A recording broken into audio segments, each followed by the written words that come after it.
I started wearing skinny jeans at 14 and going to charity shops, and I was seen as a weirdo.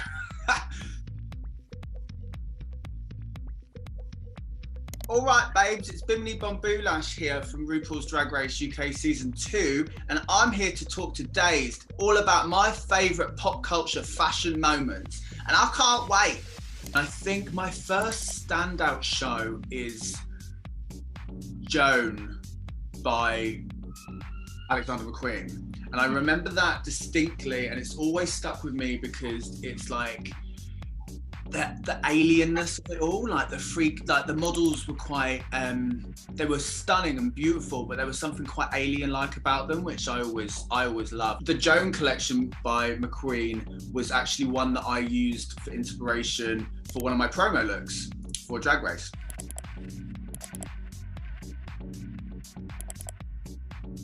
I remember seeing the particular collection a few years ago, I think, where she was actually inspired by bacteria and that kind of like life form of growing, and that runway where the outfit moved kind of in that way of like looking under a microscope. And I remember taking inspiration from that and thinking, I really want to do that for the prehistoric. And I'm so glad it read as Iris Van Herpen to a lot of people. People got the reference straight away, so that's good. Maybe they didn't get bacteria straight away, but if they didn't get it straight away, read a book. I think for drag inspirations, and one of my all-time favorites is the 95 Mugler show. That's always such a go-to because it was just so camp, but so elevated and so high fashion as well. It's so many reference points for a lot of drag queens because it was kind of the over-the-top silhouettes and shapes, and the models on the runway were, there was a lot of like older women, which was just so great to see. Like they would just look so stunning. So that's always been one of my favorites. I think as well, 95 Vivienne Westwood will always be one of my faves. I also loved 98 Dior when Galliano was doing it, because it was kind of so outrageous and over the top, and it was kind of when fashion was taking a lot of risks, and also seeing kind of like Kate, who's one of my complete icons, just always tearing it up and just looking gorgeous.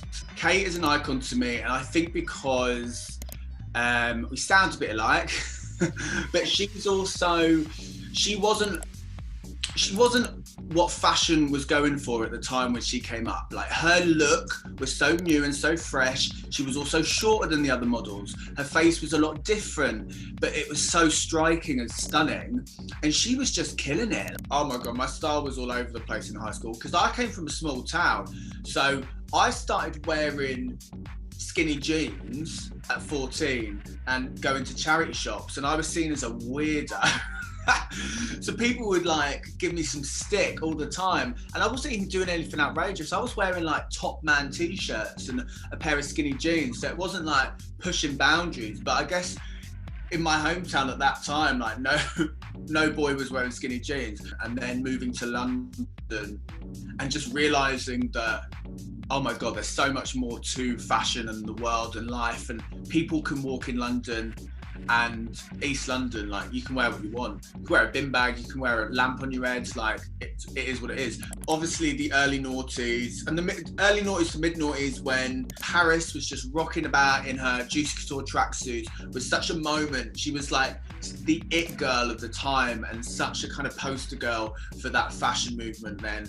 And everyone was owning the Juicy Couture tracksuits, and then it has that weird thing where fashion has that 20-year rule where things are cool and then they become not cool, and then people wear them ironically and then they come back in fashion, and that's kind of having a moment now again. Juicy's having such a moment, and Paris is back shooting with Juicy and wearing the collection too again, and it's just so fab to see how it like comes back round. And I've always loved Juicy Couture, so I think it's great that everyone's rocking the tracksuits again.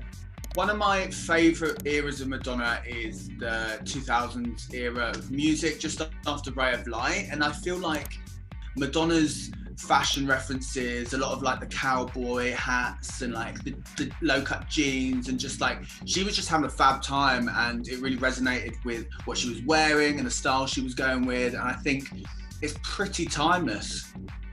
So to me, the fashion in the late 90s and early noughties was just so chaotic on runways in particular. Like, think of Britney and Justin's denim outfits and just people really not afraid to kind of experiment a lot. But one that really stuck out for me is in the late 90s when Rose McGowan walked the runway with the kind of shredding at the back and the stones at the front, completely kind of nude with the leopard print thong and the dark hair. And it was just so iconic because it was just like, you're practically nude on you're practically nude on the red carpet, and it's amazing. But also the message behind it, where she spoke about taking control of her body. This is her body because of kind of what she'd been through, and using that to kind of be like you to everyone.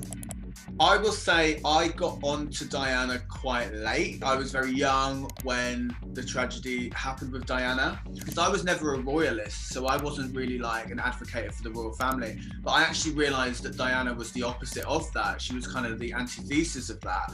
But the moment when she steps out in that revenge dress with the plunging, kind of the low neckline and the like black skin tight, and she just looks gorgeous. It was just such a moment for a princess to be doing, because she knew exactly what she was doing. I would love to walk in a Vivienne Westwood show.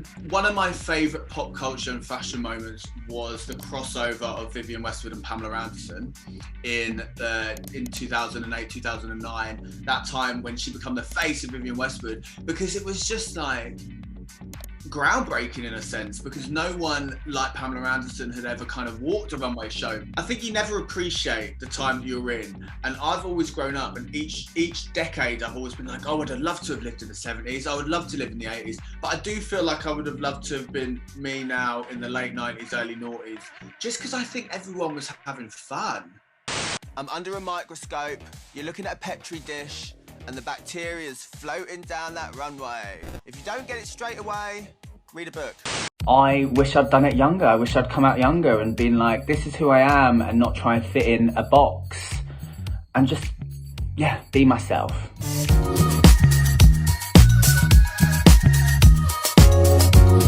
Alright babes, it's BIMINI BOULASH here for Cosmo UK. Trans joy to me means being able to be free and express yourself and walk down the road and not feel like you're going to be subject to hate or any kind of negativity, and just really being your authentic self that you were born and you were destined to be, and not allowing people to kind of try and bring that down. I love accepting myself for all of those things that I thought were so wrong when I was younger, and being able to kind of play with my gender boundaries and just really stay true to that. And I wish I'd done it younger. I wish I'd come out younger and been like, this is who I am, and not try and fit in a box, and just, yeah, be myself. There's so many. Right now, I would say someone I know personally, and I think they are just incredibly eloquent and someone that really breaks boundaries, is Monroe Bergdorf. Absolute icon. When I was younger, I wish I had known that it was going to be okay to do this, and I used to do a lot of things that I would see were seen as kind of more feminine, and people stopped that, and people really kind of chipped away at me until I kind of conformed. And now this is just kind of taking back control of that for me, and like just living my best life. My advice is it's going to get better. There are people fighting for it, and people that are really working to make this world a better place, and we're going to get there. It's going to be okay. You might feel a bit like an outsider, or you don't feel comfortable in your own skin and who you are, but it will get better, I promise. My favourite moment from Drag Race UK is probably going to be the reception to UK Hun. Was incredible. It's always going to be stuck in my head. It's going to be written on my grave in 150 years time from now. I think my chat with Ginny was so well received because you don't have to be non-binary to relate to feeling different. Ginny Lemon is someone that I connect to on a deeper level as well. They are such an incredible human, and we just clicked immediately. Maybe it's because of the yellow mullets. But I'm just so proud that we were able to share that conversation, and it had the ability that it did to change people's perceptions, because that's all we could ask for. We don't have to tell you anything. It's not for you to know what's going on in our minds or in between our legs or anything like that. Actually, some of those comments are pretty rude, and I think you wouldn't like it if someone went up to you and asked you those questions. So I think you just need to be a bit more respectful to people and realise that we are all having a human experience. These bodies are vessels for our souls, and we all just need to spread a bit of love. I learnt to embrace the femme after years of repressing the them. It's always been something that has been part of me, and I think I really tried to kind of not allow it to release. I didn't release that beast. I tried to fit in, tried to conform, but when I moved to London and I found people that were like-minded, I realised that actually gender to me didn't exist. Labels weren't there. Now these words are coming around. It's great that we're using them, and I think they're great words, but again, some people might not feel like they identify with those terms and those labels, and that's okay as well. Thanks everyone for watching. I've been Bimini. This has been Cosmo UK. Remember, stay true to yourself. You can do and be whoever you want to be, as long as you're kind and not harming anyone. Love you.